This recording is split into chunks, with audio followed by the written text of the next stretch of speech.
प्रयागराज में NCZCC auditorium है, वो बहुत समय से रेनोवेट हो रहा है। उनकी 3 प्राथमिकता हैं, 3 छोटी मांगे हैं सर। एक तो कि वो थोड़ा इंटरवेंशन करके उनका रेनोवेशन प्रोसेस जो है वो स्पीड अप करें, क्योंकि वो बुकिंग्स अपनी नहीं करा पा रहे हैं और अपनी प्रैक्टिस नहीं कर पा रहे हैं कि उनकी बुकिंग फीस 4 गुना बढ़ाई जा रही है सर। ये एक प्राथमिकता है, क्योंकि 4 गुना उन पे जो भार है वो बहुत ज़्यादा है। तो प्लीज़ इसका संज्ञान लेते हुए उस बुकिंग फ़ी को थोड़ा कम करने का मेरा अनुरोध है। मेरे संसदीय क्षेत्र कैराना में रेलवे मंत्रालय से संबंधित विभिन्न समस्याएं काफी लंबे वक्त से लंबित हैं। इस रेलवे लाइन के बनने से हरियाणा और उत्तर प्रदेश के सीधे जुड़ जाने से क्षेत्र को बहुत लाभ होगा। शामली से प्रयागराज तक और शामली से वैष्णो देवी तक नई ट्रेनों के चलाने की मांग। धन्यवाद सभापति महोदय, आपने मुझे बोलने का मौका दिया।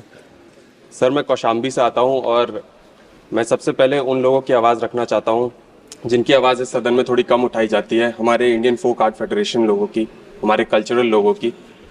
सर, प्रयागराज में NCZCC ऑडिटोरियम है, वो बहुत समय से रेनोवेट हो रहा है। उनकी 3 प्राथमिकता हैं, 3 छोटी मांगे हैं जो मैं मिनिस्टर ऑफ कल्चर के सामने रखना चाहूँगा सर। एक तो कि वो थोड़ा इंटरवेंशन करके उनका रेनोवेशन प्रोसेस जो है वो स्पीड अप करें, क्योंकि वो बुकिंग्स अपनी नहीं करा पा रहे हैं और अपनी प्रैक्टिस नहीं कर पा रहे हैं। दूसरी उनकी मांग यह है कि उनकी बुकिंग फीस 4 गुना बढ़ाई जा रही है सर। ये एक प्राथमिकता है, क्योंकि 4 गुना उन पे जो भार है वो बहुत ज़्यादा है। तो प्लीज़ इसका संज्ञान लेते हुए उस बुकिंग फ़ी को थोड़ा कम करने का मेरा अनुरोध है। तीसरी उनकी मांग ये है कि जो बुकिंग स्लॉट्स हैं वो 4 से 6 घंटे हैं।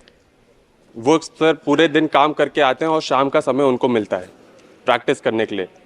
तो माननीय मिनिस्टर ऑफ कल्चर इसका संज्ञान लेते हुए हमारे फोक आर्ट फेडरेशन के लोगों से और हमारे जो कल्चरल लोग हैं उनका संरक्षण करते हुए इन 3 प्राथमिकताओं को संज्ञान में लेते हुए उनके टवर्ड्स काम करें। धन्यवाद।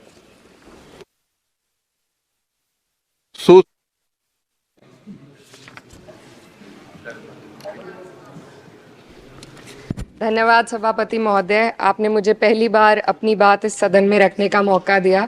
इसलिए सबसे पहले मैं अपने क्षेत्र की ऐसी समस्या सदन में रखना चाहूंगी जिसका सरोकार जन जन से है। मेरे संसदीय क्षेत्र कैराना में रेलवे मंत्रालय से संबंधित विभिन्न समस्याएं काफी लंबे वक्त से लंबित हैं। इनका पूरा कराया जाना आम जनता की सुविधा के लिए बहुत आवश्यक है। सबसे पहले पानीपत कैराना मेरठ रेल मार्ग का सर्वे कई बार कराया जा चुका है, लेकिन अभी तक इस रेल मार्ग पर कार्य शुरू नहीं हुआ है। हरियाणा और उत्तर प्रदेश को जोड़ने वाला ये बेहद आवश्यक रेल मार्ग है। इस रेलवे लाइन के बनने से हरियाणा और उत्तर प्रदेश के सीधे जुड़ जाने से क्षेत्र को बहुत लाभ होगा। इसके अलावा शामली से प्रयागराज तक और शामली से वैष्णो देवी तक नई ट्रेनों के चलाने की मांग क्षेत्र के लोग लंबे समय से करते आ रहे हैं। प्रयागराज में उच्च न्यायालय का होना और वैष्णो देवी एक धार्मिक तीर्थ स्थल होने के कारण दोनों स्थानों की कनेक्टिविटी अति आवश्यक है। अंत में दिल्ली शामली सहारनपुर रेल मार्ग पर स्थित जंधेड़ी फाटक व रामपुर फाटक के ऊपर रेलवे पुलों का निर्माण काफी लंबे समय से अधर में लटका हुआ है, जिसे क्षेत्र की जनता बहुत परेशान है। इन दोनों रेलवे पुलों का निर्माण जल्दी से पूरा कराया जाना भी बेहद जरूरी है। तो अध्यक्ष जी, आपके माध्यम से मैं माननीय रेल मंत्री जी से अनुरोध करूंगी कि कैराना संसदीय क्षेत्र की इन रेल मांगों का संज्ञान लेकर जल्द से जल्द निस्तारण कराने की कृपा करें। धन्यवाद।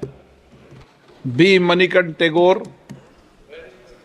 தலைவர் அவர்களே, இன்று தமிழகத்திற்கு நடக்கின்ற அநியாயங்களிலே ஒரு அநியாயத்தை பற்றி பேச உங்கள் முன்னாலே விளைகிறேன். கப்பலூர் டோல்கேட் தொடர்ந்து வரும் கொடுமைகளை பற்றி உங்களிடம் தெரிவிக்க விரும்புகின்றேன். டிசம்பர் 9ஆம் தேதி 2022 இதே அவையிலே இந்த விஷயத்தை பற்றி பேசினேன். டிசம்பர் 22ஆம் தேதி 2022 மாண்புமிகு அமைச்சர் திரு நிதின் கட்கரி அவர்களை சந்தித்து இந்த பிரச்சனை பற்றி பேசினேன். அவர் மார்ச் 23ஆம் வருடம் இதற்காக பதிலும் அளித்தார்.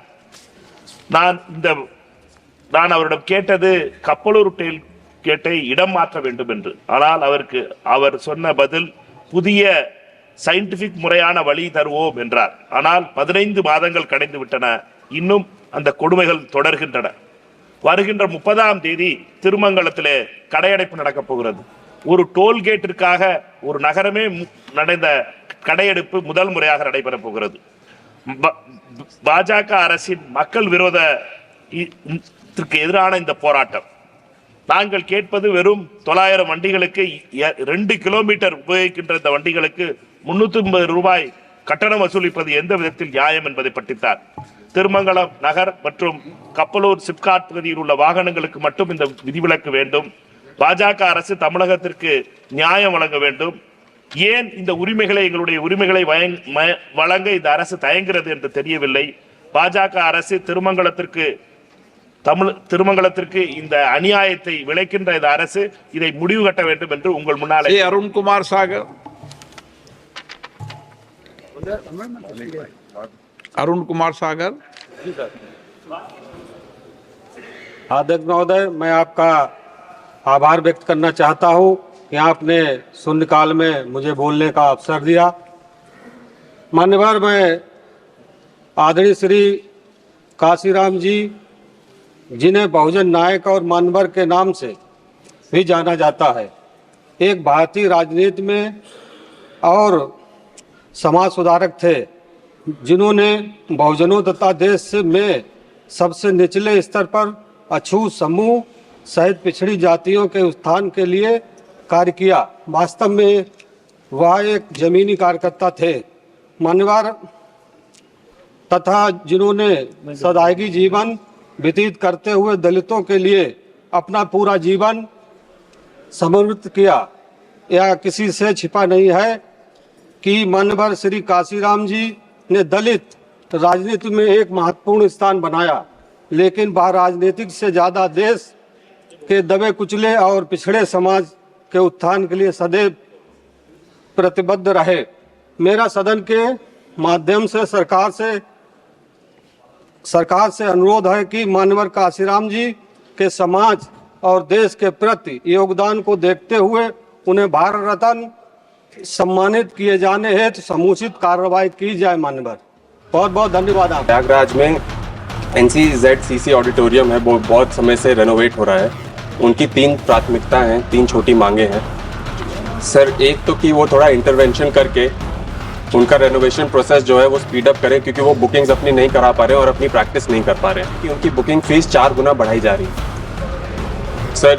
ये एक प्राथमिकता है, क्योंकि 4 गुना उन पे जो भार है वो बहुत ज़्यादा है। तो प्लीज़ इसका संज्ञान लेते हुए उस बुकिंग फी को थोड़ा कम करने का मेरा अनुरोध है। मेरे संसदीय क्षेत्र कैराना में रेलवे मंत्रालय से संबंधित विभिन्न समस्याएं काफी लंबे वक्त से लंबित हैं। इस रेलवे लाइन के बनने से हरियाणा और उत्तर प्रदेश के सीधे जुड़ जाने से क्षेत्र को बहुत लाभ होगा। शामली से प्रयागराज तक और शामली से वैष्णो देवी तक नई ट्रेनों के चलाने की मांग